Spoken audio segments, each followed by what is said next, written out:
আমাদের সেনাবাহিনীটাকে আবার প্রফেশনাল জায়গায় ফিরিয়ে আনার ক্ষেত্রে আপনারা বাইরে থেকে প্রেসার দেয়া। আমরা বাইরে থেকে আমরা সিভিলিয়ানরা মনে করি, আমাদের পারসেপশন আছে, আপনারা আমাদের চাইতে ইভেন বেটার জানেন, সেটা হচ্ছে আমাদের এই সেনাবাহিনীটাকেও ক্ষমতায় থাকার জন্য, মানে অবৈধ ক্ষমতার জন্য আসলে কি করতে হয় আপনাকে।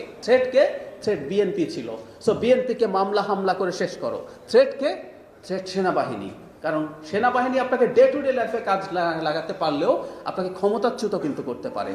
এক ধরনের ইনভলভমেন্ট, এই ধরনের কথাবার্তা আসছে করে আমাদের সশস্ত্র বাহিনীকে, সেনাবাহিনীকে ধ্বংস করার একটা পরিকল্পনা হয়েছে, সো দ্যাট উনি খুব সহজে খুব ভালোভাবে পাওয়ারে থাকেন। আমাদের কি যথেষ্ট পরিমাণ মিলিটারি ডেটারেন্স আছে ভারতের এই ধরনের কোনো কোয়ার্সিভ স্টেপের বিরুদ্ধে? এবং আমরা চাই বর্তমান বাংলাদেশে এবং ভবিষ্যৎ বাংলাদেশে যখন আমরা এই অভ্যুত্থানের হিস্ট্রি লিখবো, সেখানে প্রত্যেকটা কম্পোনেন্ট ঠিকঠাক মতো লেখা থাকতে হবে। এটা আমার জায়গা থেকে বলছি, কারণ খুব অল্প সময়ের মধ্যে দেখছি যে আমরা কেউ এটার কে কত বেশি আমার ক্রেডিট এটা ক্লেম করা শুরু হয়েছে। এটা অত্যন্ত অসুস্থ একটা চর্চা এবং এই এক মাসের মধ্যে এটা শুরু হবে। That's very frustrating. আমরা প্রত্যেকে যার যার জায়গায় যতটুকু ভূমিকা আছে, হ্যাঁ, ইতিহাস সম্পর্কে বলাই হয় যে ইতিহাসে কোনো অবজেক্টিভ ইতিহাস নাই। আপনারা এটা করেছেন, it's fact, but it's always told that truth is subjective. আপনাদের এই ভূমিকা কতটুকু রোল প্লে করেছে এটা নিয়ে ডিবেট হতে পারে, কিন্তু কতগুলো ফ্যাক্টস আছে তো আপনাদের, যে আপনারা এটা করেছেন, you have got the documents. সেই ডকুমেন্টেশনটা থাকা, এবং আমি আমার জায়গা থেকে মনে করি এগুলোর খুব সিরিয়াস ভূমিকা আছে। সামনের বাংলাদেশে আমরা নিশ্চিতভাবে এগুলো মনে রাখবো। বিপ্লবোত্তর ভূমিকা নিয়ে আপনারা যারা অবসরপ্রাপ্ত আছেন, আমি একমত, দুটো পেপারই চমৎকার হয়েছে। আমি অবশ্যই একমত যে আমরা এই বড় ওয়ার্কফোর্স যেটা আছে, অফিসার্স এবং জেসিওএলসি এবং সোলজাররা, তাদেরকে আমাদের যারা সক্ষম আছেন তাদেরকে আমাদের দেশের প্রয়োজনে কাজে লাগাতে হবে। We can do that and we should do that. বিশ্বমানের Thermex rod, Salam Steel Thermex, দেশের একমাত্র থার্মিক্স রড। কিন্তু একটা গুরুত্বপূর্ণ কাজ আমি মনে করি আপনাদের আছে, যেটা হয়তো সম্ভবত সবচেয়ে গুরুত্বপূর্ণ কাজ বলে আমি মনে করি, সেটা হচ্ছে আমাদের সেনাবাহিনীটাকে আবার প্রফেশনাল জায়গায় ফিরিয়ে আনার ক্ষেত্রে আপনারা বাইরে থেকে প্রেসার দেয়া। আমরা বাইরে থেকে আমরা সিভিলিয়ানরা মনে করি, আমাদের পারসেপশন আছে, আপনারা আমাদের চাইতে ইভেন বেটার জানেন, সেটা হচ্ছে আমাদের এই সেনাবাহিনীটাকেও ক্ষমতায় থাকার জন্য, মানে অবৈধ ক্ষমতার জন্য আসলে কি করতে হয় আপনাকে প্রত্যেকটা ইনস্টিটিউট নষ্ট করে ফেলতে হয়।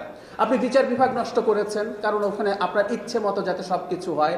আপনি পুলিশ বাহিনীকেও নষ্ট করেছেন, ইন এ সেন্স ওটা রাষ্ট্রীয় বাহিনী রাখেননি, আপনি ওটাকে আপনার ব্যক্তিগত একটা বাহিনীতে পরিণত করেছেন। ঠিক একইভাবে আমি যদি শেখ হাসিনার জায়গায় বসে চিন্তা করি, ওনার থ্রেটগুলো এরপর দূর করেছেন। থ্রেট বিএনপি ছিল, সো বিএনপিকে মামলা হামলা করে শেষ করো। থ্রেট সেনাবাহিনী, কারণ সেনাবাহিনী আপনাকে ডে টু ডে লাইফে কাজ লাগাতে পারলেও আপনাকে ক্ষমতাচ্যুত কিন্তু করতে পারে। সো উনি কি করলেন, উনি সেনাবাহিনীকে এরপর ডিস্ট্রয় করতে শুরু করলেন। আমরা আজকে বিডিআর বিদ্রোহ সম্পর্কে, বিদ্রোহ কথাটা একেবারেই ঠিক না, গণহত্যা যেটা বিডিআর হত্যাকাণ্ড, সেটা সম্পর্কে যেসব তথ্য এখন পাচ্ছি, যে রীতিমতো পার্শ্ববর্তী দেশের এক ধরনের ইনভলভমেন্ট, এই ধরনের কথাবার্তা আসছে করে আমাদের সশস্ত্র বাহিনীকে, সেনাবাহিনীকে ধ্বংস করার একটা পরিকল্পনা হয়েছে, সো দ্যাট উনি খুব সহজে খুব ভালোভাবে পাওয়ারে থাকেন। সুতরাং এই সেনাবাহিনীর ভেতরে কতটুকু কি আছে আমি আসলে সিভিলিয়ান হিসেবে খুব ওয়েল ইনফর্ম নয়, কিন্তু আমাদের ভবিষ্যতের চ্যালেঞ্জ কিন্তু বাড়ছে, এটা সবচেয়ে জরুরি। আপনারা প্রত্যেকে এখানে সশস্ত্র বাহিনীতে কাজ করেছেন, আমাদের এখানকার জিওপলিটিক্যাল চ্যালেঞ্জ এখন কোথায়, এটা আমার চাইতে আপনারা অনেক ভালো বোঝেন। এখন প্রশ্ন হচ্ছে, আমাদের সেনাবাহিনী কি যথেষ্ট প্রস্তুত? আমার সন্দেহ আছে।